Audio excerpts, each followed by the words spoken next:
Esta única equação gerou 4 indústrias multitrilionárias e transformou a abordagem de todos para o risco. Você acha que a maioria das pessoas está ciente do tamanho, escala e utilidade dos derivativos? Não, sem ideia. Mas, em sua essência, essa equação vem da física, da descoberta dos átomos, entendendo como o calor é transferido e como vencer o cassino no blackjack. Então, talvez não seja surpreendente que alguns dos melhores para vencer o mercado de ações não foram traders veteranos, mas físicos, cientistas e matemáticos. Em 1988, o professor de matemática Jim Simons criou o Fundo de Investimento Medallion. Durante os 30 anos seguintes, o Fundo Medallion entregou retornos acima da média do mercado anualmente. E não por uma diferença pequena.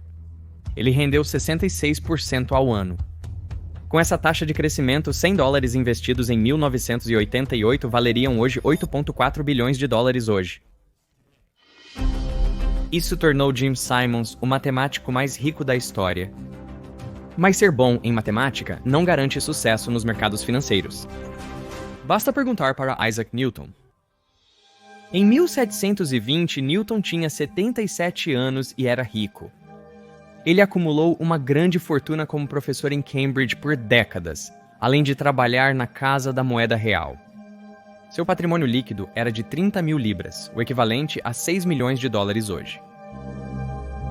Para aumentar sua fortuna, Newton investiu em ações.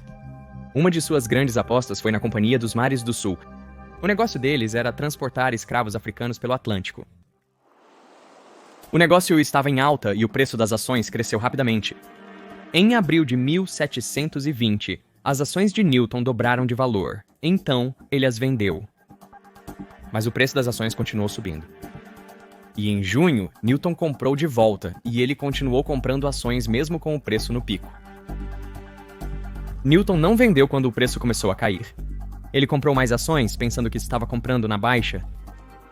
Mas não houve recuperação, e no final ele perdeu cerca de 1/3 da sua riqueza. Quando perguntado por que não previu isso, Newton respondeu: "Eu posso calcular os movimentos dos corpos celestes, mas não a loucura das pessoas." Então, o que Simons acertou que Newton errou? Para começar, Simons se apoiou nos ombros de gigantes. O pioneiro no uso da matemática para modelar os mercados financeiros foi Louis Bachelier, nascido em 1870. Seus pais morreram quando ele tinha 18 anos e ele assumiu o negócio de vinhos do pai. Alguns anos depois, ele vendeu o negócio e foi para Paris estudar física. Mas ele precisava de um emprego para sustentar a si e sua família, e encontrou um na Bolsa de Valores de Paris. E dentro estava a loucura das pessoas de Newton em sua forma mais crua. Centenas de comerciantes gritando preços, sinalizando e fechando negócios.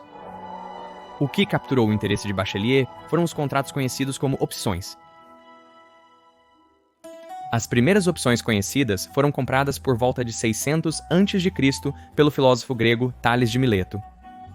Ele acreditava que o próximo verão traria uma farta colheita de azeitonas. Para lucrar com essa ideia, ele poderia ter comprado prensas de azeitona que estariam em alta demanda se ele estivesse certo. Mas ele não tinha dinheiro suficiente para comprar as máquinas. Então, ele foi aos donos de prensas de azeitona e pagou-lhes para garantir a opção de alugar suas prensas no verão por um preço específico. Tales estava certo quando a colheita chegou. Havia tantas azeitonas que o preço do aluguel de uma prensa disparou.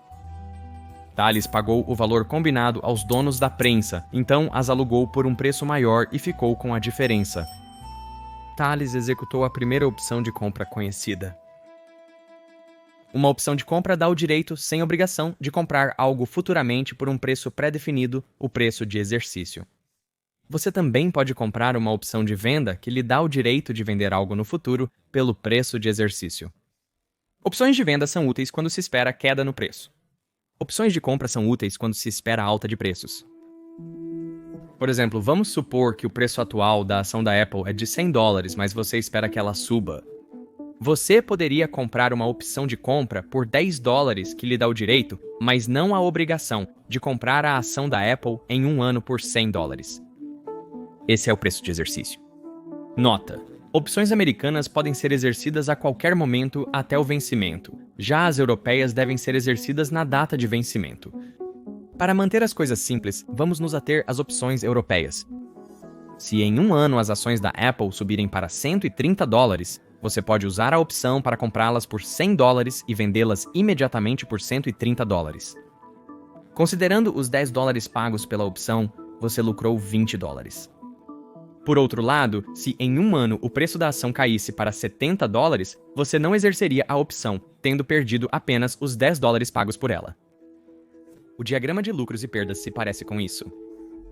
Se o preço da ação acabar abaixo do preço de exercício, você perde o que pagou pela opção. Mas se o preço da ação for maior que o preço de exercício, você ganha a diferença menos o custo da opção. Existem pelo menos 3 vantagens das opções. Uma limita sua desvantagem. Se você tivesse comprado a ação em vez da opção e ela caísse para $70, você teria perdido $30, podendo perder até $100 se a ação fosse para zero. O segundo benefício é que as opções proporcionam vantagem.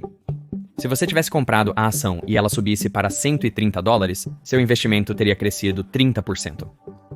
Mas se você tivesse comprado a opção, só teria que gastar $10, então seu lucro de $20 é um retorno de investimento de 200%. A desvantagem, se você tivesse possuído a ação, seu investimento teria caído apenas 30%, enquanto com a opção você perde todos os 100%. Com a negociação de opções, há chance de lucros muito maiores, mas também de perdas muito maiores. O terceiro benefício é que você pode usar opções como proteção. Eu acho que a motivação inicial das opções era encontrar uma forma de diminuir o risco. E, então, é claro, uma vez que as pessoas decidiram que queriam comprar seguro, isso significava que havia outras pessoas lá fora que queriam vendê-lo por lucro. E é assim que os mercados são criados. Assim, as opções podem ser uma ferramenta de investimento muito útil. Mas o que Bachelier viu no pregão foi caos, especialmente quando se tratava do preço das opções de ações. Embora existissem há séculos, ninguém havia encontrado uma boa forma de precificá-las. Os negociantes simplesmente barganhavam para chegar a um acordo sobre qual deveria ser o preço. Até mesmo a opção de comprar ou vender algo no futuro parece um tipo de negócio muito amorfo. E, portanto, chegar a preços para esses objetos bastante estranhos tem sido um desafio que tem atormentado vários economistas e empresários por séculos. Bachelier, já interessado em probabilidade, pensou que deveria haver uma solução matemática para este problema. Ele propôs esse tema para seu doutorado ao seu orientador Henri Poincaré. Estudar a matemática financeira não era comum naquela época. Para a surpresa de Bachelier, Poincaré concordou. Para precificar uma opção corretamente, é necessário entender a variação dos preços das ações ao longo do tempo. O preço de uma ação é definido pela disputa entre compradores e vendedores. Quando a demanda por uma ação aumenta, seu preço sobe. Quando mais pessoas querem vender uma ação, o preço cai. O número de compradores e vendedores pode ser influenciado por fatores diversos, como clima, política, novos concorrentes, inovação, entre outros. Bachelier percebeu que é quase impossível prever todos esses fatores com exatidão. Então, o melhor a fazer é assumir que, a qualquer momento, o preço das ações tem igual probabilidade de subir ou cair. Portanto, no longo prazo, os preços das ações seguem um passeio aleatório, subindo e descendo como se o próximo movimento fosse determinado por um lançamento de moeda. A aleatoriedade é uma marca de um sistema eficiente. Por eficiente, os economistas geralmente querem dizer que você não pode ganhar dinheiro com a negociação. A ideia de que você não deveria ser capaz de comprar um ativo e vendê-lo imediatamente por lucro é conhecida como a hipótese do mercado eficiente. Quanto mais pessoas tentam ganhar dinheiro prevendo o mercado de ações e negociando com base nessas previsões, menos previsíveis se tornam esses preços. Se pudéssemos prever o mercado de ações amanhã, nós o faríamos. Começaríamos a negociar hoje em ações que acreditamos que subirão amanhã. Bem, se fizéssemos isso então, em vez de subirem amanhã, elas subiriam agora à medida que comprássemos cada vez mais ações. Então, o próprio ato de prever realmente afeta a qualidade dos resultados futuros. E então, em um mercado totalmente eficiente, os preços de amanhã não podem possivelmente ter qualquer poder preditivo. Se eles tivessem, teríamos tirado proveito hoje. Esta é uma placa de Galton. Ele tem fileiras de pinos dispostos em um triângulo e cerca de 6.000 pequenas esferas de rolamento que eu posso derramar através dos pinos. Agora, cada vez que uma bola atinge um pino, há 50% de chance de ela ir para a esquerda ou direita. Então, cada bola segue um caminho aleatório à medida que passa por esses pinos, o que torna basicamente impossível prever o caminho de qualquer bola individual. Mas, se eu virar isso, o que você pode ver é que todas as bolas juntas sempre criam um padrão previsível. Em resumo, um conjunto de caminhadas aleatórias gera uma distribuição normal. Ela é centralizada porque o número de caminhos que a bola pode seguir para chegar ao centro é o maior, e diminui à medida que se afasta dele. Tipo, se você quer acabar aqui bem, a bola teria que ir para a esquerda, esquerda, esquerda, esquerda, todo o caminho para baixo. Só existe um caminho para chegar aqui, mas para chegar ao meio, existem milhares de caminhos que uma bola poderia percorrer. Agora, Bachelier acreditava que o preço de uma ação é como uma bola passando por um quadro de Galton. Cada camada extra de pinos simboliza um passo temporal. Assim, depois de pouco tempo, o preço da ação subiria ou cairia ligeiramente. Mas, após mais tempo, uma gama mais ampla de preços é possível.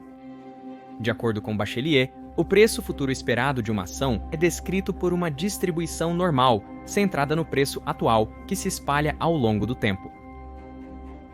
Bachelier percebeu que havia redescoberto a exata equação que descreve como o calor irradia de regiões de alta temperatura para regiões de baixa temperatura.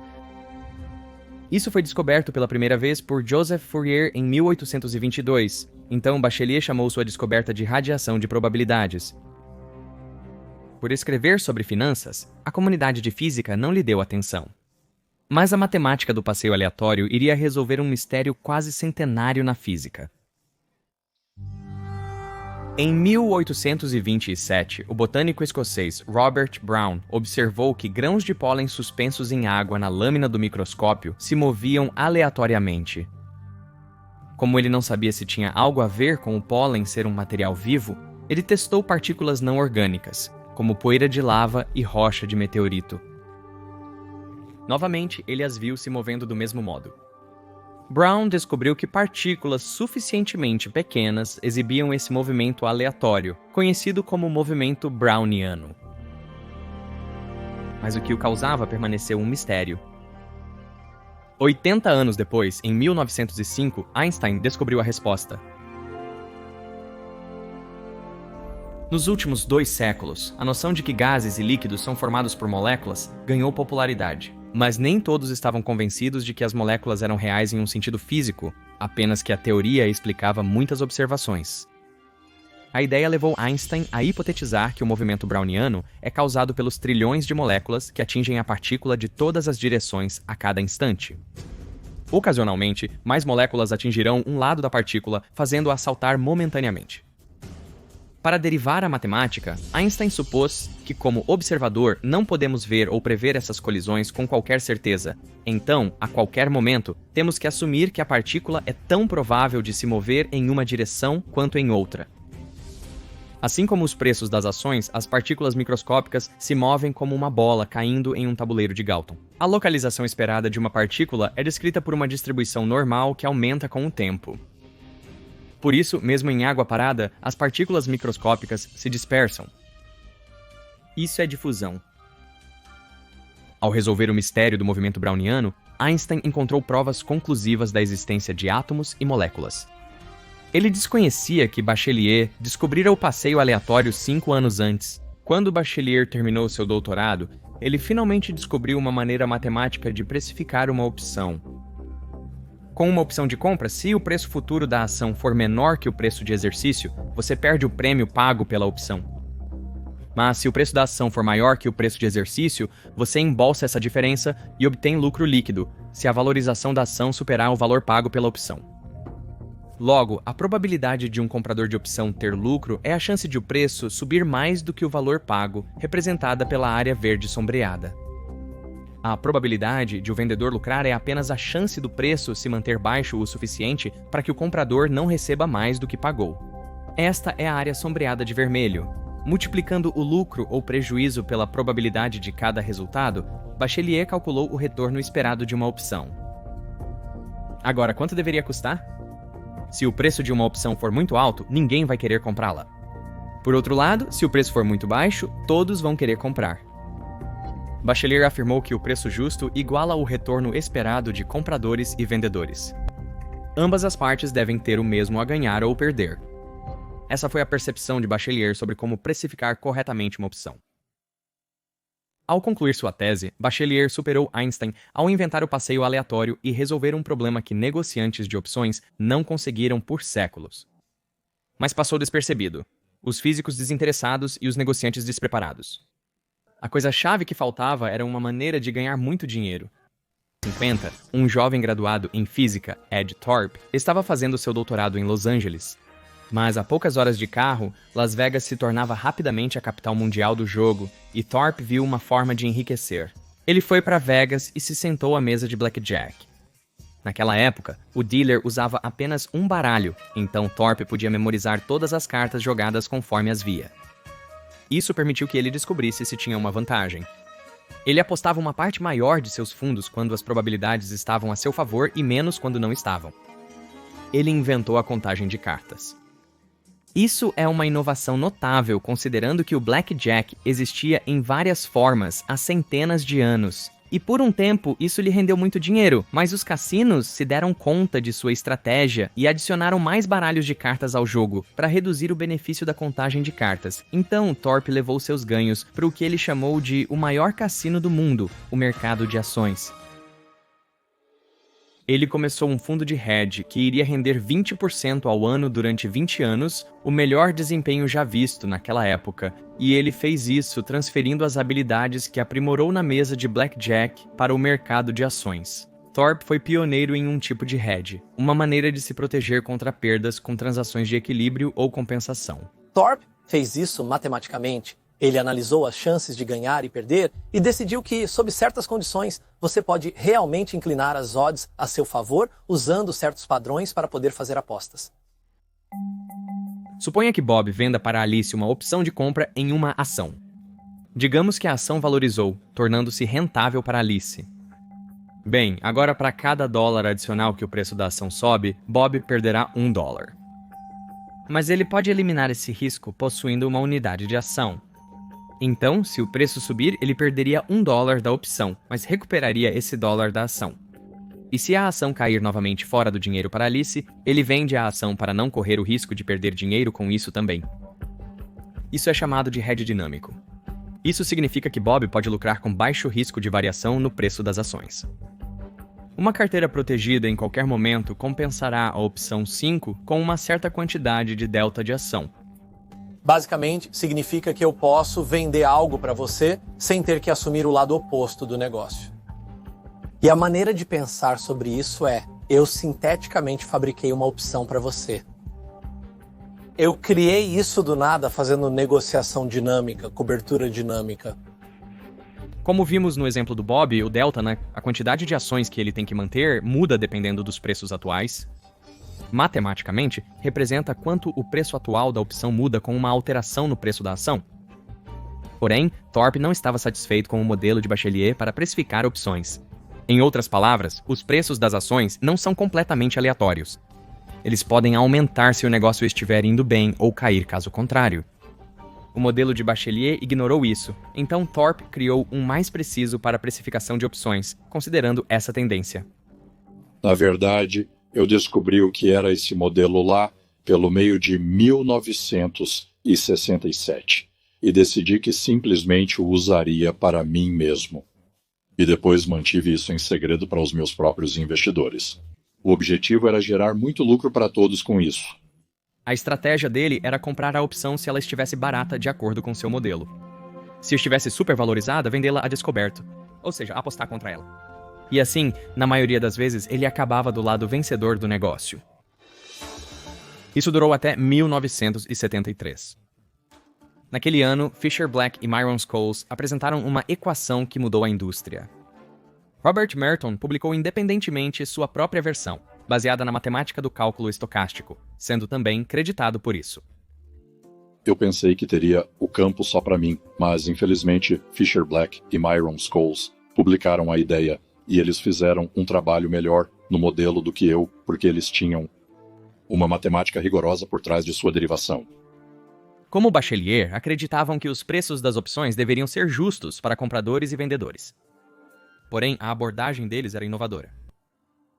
Eles disseram que se fosse possível construir um portfólio sem risco de opções e ações, como Thorpe fazia com sua cobertura Delta, em um mercado eficiente e justo, este portfólio não deveria render mais que a taxa livre de risco, o retorno do investimento mais seguro, os títulos do Tesouro dos Estados Unidos.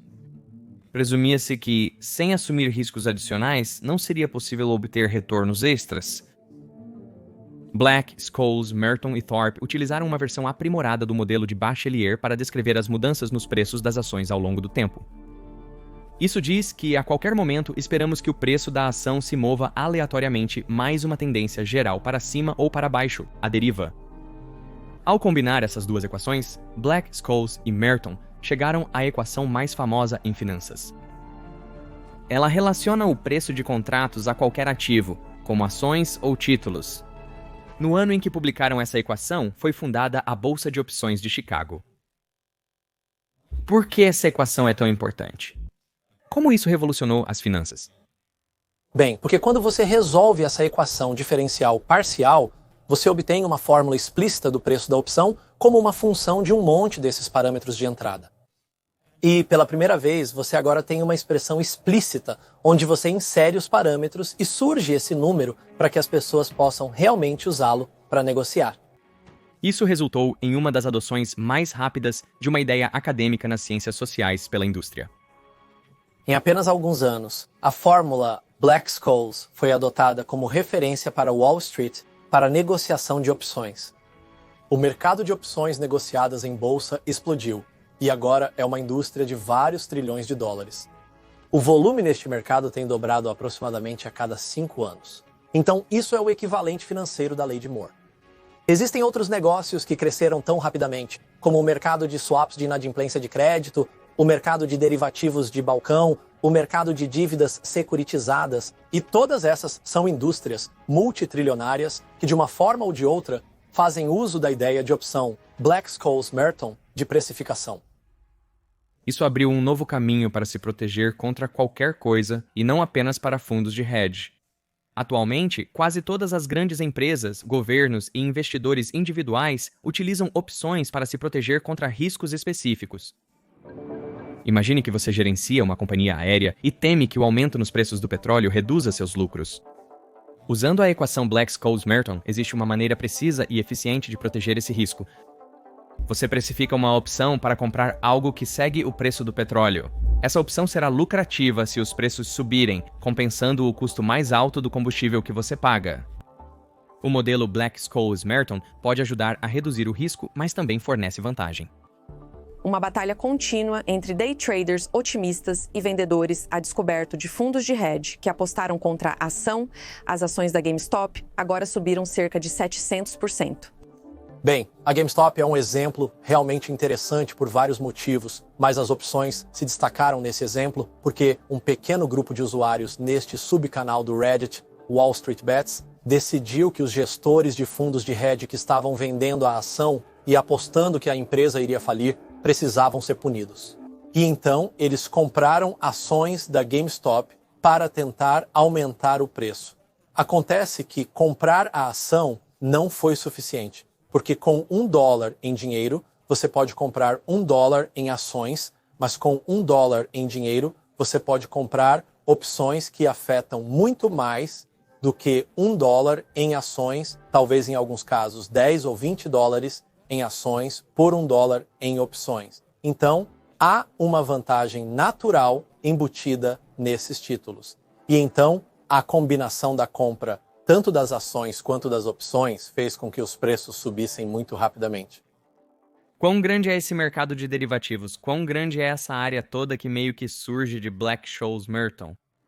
Existem estimativas sobre o tamanho dos mercados de derivativos, mas antes vamos esclarecer o que é um derivativo. Um derivativo é um título financeiro cujo valor deriva de outro título financeiro. Uma opção é um exemplo de derivativo. Em geral, o tamanho dos mercados de derivativos globalmente é da ordem de vários trilhões de dólares. Como isso se compara ao tamanho dos títulos subjacentes nos quais eles se baseiam? é múltiplo dos títulos subjacentes. Eu só tenho que interromper porque parece meio louco que você tenha mais dinheiro investido nas coisas que são baseadas na coisa do que na própria coisa. Isso mesmo. Então me explique como isso faz sentido. Porque o que as opções permitem que você faça é pegar a coisa subjacente e transformá-la em 5, 10, 20, 50 coisas. Então esses pedaços de papel que chamamos de opções e derivativos basicamente nos permitem criar muitas versões diferentes do ativo subjacente, versões que os indivíduos acham mais palatáveis devido às suas próprias preferências de risco-recompensa. Isso torna os mercados e a economia global mais estáveis ou menos estáveis ou não tem efeito? Todas as três. Então acontece que durante os tempos normais, esses mercados são uma fonte muito significativa de liquidez e, portanto, estabilidade. Durante tempos anormais, por isso quero dizer, quando há períodos de estresse no mercado, todos esses títulos podem ir em uma direção, geralmente para baixo. E quando eles caem juntos, isso cria uma queda de mercado realmente grande. Então, nessas circunstâncias, os mercados de derivativos podem exacerbar esses tipos de deslocamentos de mercado. Em 1997, Merton e Schultz ganharam o Prêmio Nobel de Economia. Black foi reconhecido por suas contribuições, mas infelizmente faleceu 2 anos antes.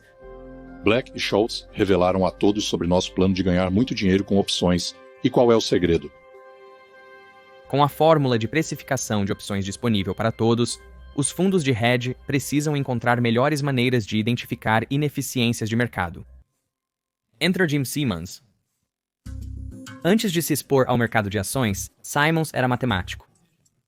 Seu trabalho na geometria de Riemann foi fundamental em diversas áreas da matemática e física, como teoria dos nós, teoria quântica de campos e computação quântica. A teoria de Chern-Simons fundamentou matematicamente a teoria das cordas. Em 1976, a Sociedade Americana de Matemática o presenteou com o prêmio Oswald Veblen em geometria. Mas no auge da sua carreira acadêmica, Simons foi em busca de um novo desafio. Quando ele fundou a Renaissance Technologies em 1978, sua estratégia era usar aprendizado de máquina para encontrar padrões no mercado de ações. Padrões oferecem chances de lucrar. O verdadeiro desafio era reunir uma quantidade enorme de dados e tivemos que obtê-los manualmente nos primeiros dias. Fomos ao Federal Reserve e copiamos históricos de taxas de juros e similares, pois não existiam em computadores. Ele justificou que o mercado é complexo demais para se fazer previsões precisas. Mas Simons trabalhou para o Instituto de Análise de Defesa dos Estados Unidos durante a Guerra Fria, quebrando códigos russos ao extrair padrões de grandes volumes de dados. Simons acreditava que uma estratégia similar poderia dominar o mercado. Ele então usou seus contatos acadêmicos para contratar um grupo dos melhores cientistas disponíveis. Qual era o seu critério de emprego naquela época? Se eles não entendiam de finanças, o que você buscava neles? Um doutor em física que tirou 5 anos de folga, escreveu bons artigos e era claramente inteligente ou em astronomia, ou em matemática, ou em estatística, alguém que tinha feito ciência e feito bem. Não é surpreendente que matemáticos e físicos estejam envolvidos neste campo. Primeiro, a área financeira remunera muito melhor do que ser professor assistente de matemática. E para vários matemáticos, a beleza da precificação de opções é tão atraente quanto qualquer outra coisa que eles estão fazendo em suas profissões. Um deles era Leonard Baum, um pioneiro dos modelos ocultos de Markov. Assim como Einstein inferiu a existência de átomos através de seu efeito sobre os grãos de pólen, apesar de não podermos observá-los diretamente, os modelos ocultos de Markov buscam encontrar fatores não observáveis diretamente, mas que impactam o que podemos observar. Pouco depois, a Renaissance lançou seu renomado Fundo Medallion. Usando modelos ocultos de Markov e outras estratégias orientadas por dados, o Fundo Medallion tornou-se o fundo de investimento com o maior retorno de todos os tempos. Isso levou Bradford Cornell, da Universidade da Califórnia em Los Angeles, em seu artigo Medallion Fund: The Ultimate Counterexample, a concluir que talvez a própria hipótese de mercado eficiente esteja errada. Em 1988, publiquei um artigo testando isso para o mercado de ações dos Estados Unidos e o que descobri foi que a hipótese é falsa. você pode realmente rejeitar a hipótese nos dados. E então existem previsibilidades no mercado de ações. Então é possível superar o mercado, é isso que você está dizendo? É possível superar o mercado se você tiver os modelos certos, o treinamento adequado, os recursos, o poder computacional e assim por diante. Sim. As pessoas que encontraram os padrões no mercado de ações, e a aleatoriedade, por falar nisso, geralmente foram físicos e matemáticos, mas o impacto deles foi além de apenas torná-los ricos. Ao modelar a dinâmica do mercado, eles trouxeram novos insights sobre risco e abriram mercados inteiros. Eles determinaram qual deveria ser o preço exato dos derivativos. E ao fazer isso, eles ajudaram a eliminar as ineficiências do mercado. Ironicamente, se algum dia conseguirmos descobrir todos os padrões no mercado de ações, saber quais são nos permitirá eliminá-los. Assim, teremos um mercado perfeitamente eficiente, onde todos os movimentos de preço são genuinamente aleatórios.